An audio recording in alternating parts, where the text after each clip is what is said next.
Γεια σας, τι κάνεις? Εδώ θα σε κάνουμε ένα visit μαγαζί το Πακιστάν. Υπάρχουν όλα τα πουλιά και σκυλιά.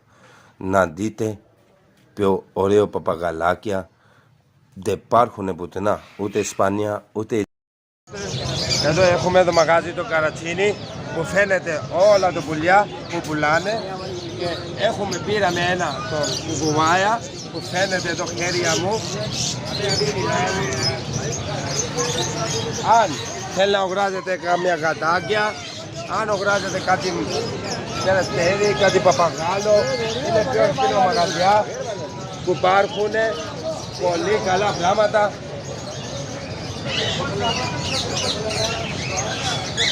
Εδώ θα σε δείξουμε κάτι κόσμο που πουλάει πορτοκάλες, κάτι στροφές, κάτι πουλάκια, κάτι πουλά μωράκια. Εδώ που φαίνεται παπαγάλος, είναι πάρα πολύ ωραίο.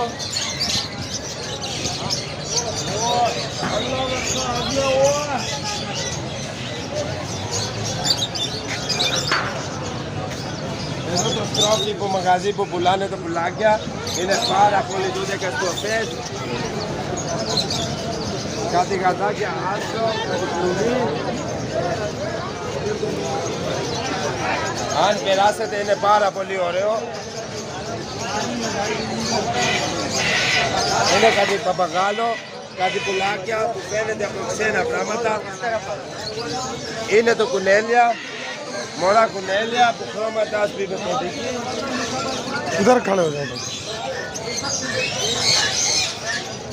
Είναι κάτι πάνω ποντίκια.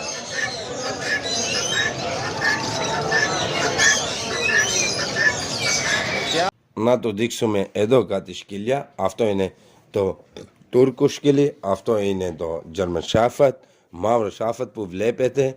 Είναι μωρό που είναι 6 μήνες, 3 μήνες, 1 μήνα, 2 μήνες. Όποιος θέλει να έρθει να αγοράζεται πάρα πολύ φθηνό. Και εδώ είναι δικά μου ένα pitbull που φαίνεται πολύ άγριο, που δεν μπορεί να κρατιέται. Και εδώ είναι μαύρο Shepherd, πιο πολύ ωραίο. Αυτό είναι φύλακα σκυλί που βλέπετε. Και αυτό είναι Black Shepherd και Brown Shepherd που κοιτάτε. Είναι όλα το κουτάβια που είναι δικά μου. Είναι για σπιτικό. Μπορεί να κρατάτε μέσα μωρό. Και όλο το φτηνό και καλός. Και είναι πιο δυνατό σκυλιά μαζί εμβολιασμένο, περασμένος. Και αυτό είναι δικά μου μωρό που μεγάλωσα εγώ 3 χρόνια. Αλλά αυτό είναι λίγο αποκίνδυνο. Δεν μπορεί να κρατείτε σπίτι. Αυτό σκυλί είναι το φυλακτό που φυλάει όλο το σπίτι και δεν χρειάζεται σικούρτη ούτε αστυνομία. Αν έχετε τέτοιο σκυλί, κοιμήσετε ωραίος. Αυτό να θέλουμε να πουλήσουμε, αλλά αυτό ποιος θέλει να ταΐζει, ποιος θέλει να κρατήσει, πρέπει θέλει μεγάλο ψυχή. Αυτό το κουτάβι είναι λίγο άγριο, είναι λένε pitbull και κρατάω και εγώ και αυτό κάθεται πιο τρελός. Που κοιτάτε τώρα χέρια μου είναι το Brown Pitbull από Αμερικανός που φαίνεται από Ελλάδα. Δεν είναι normal που κρατάμε μόνο και μόνο για φυλάκες.